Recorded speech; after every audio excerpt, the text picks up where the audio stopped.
пријателе, вчера на пресконференцијата се бореше како лав. Ова е последната приписка од руските комичари испратена денеска до премиерот Зоран Заев. Заев ја видел, но не им одговорил.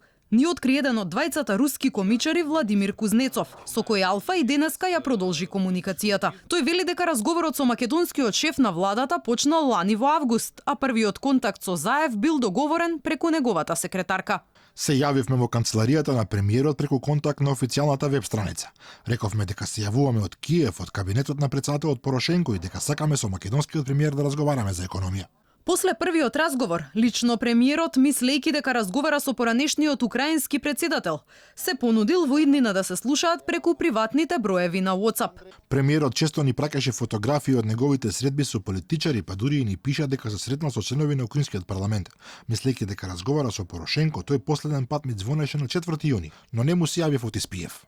Денеска и премиерот потврди дека со сега веќе лажниот Порошенко разменувале фотографии од средби и додаде дека не постоел протокол кој ќе можел да го ограничи во комуникацијата. Во тоа време јас си верував дека имам комуникација.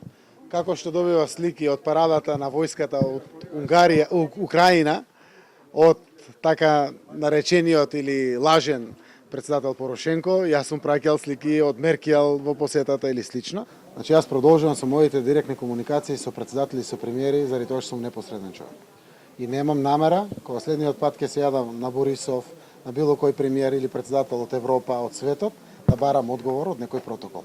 Владимир вели дека целта на нивните шеги не било да ја забавуваат јавноста, туку да ја истражуваат политиката. Ние не сме руски агенти, ниту пак сме поврзани со некакви тајни служби, вели тој.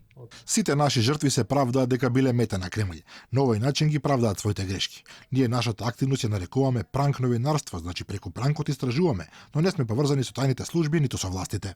Кузнецов вели дека Заев го одбреле поради проблемот со Грција и договорот за промена на уставното име кој долго време ги бранувал светските медиуми. И покрај тоа што името се смени, веќе не беше актуелно за медиумите. Ние ја продолживме комуникацијата, оти сметавме дека е штета да го напуштиме нашиот драг пријател Зоран Заев, ни пиша Кузнецов.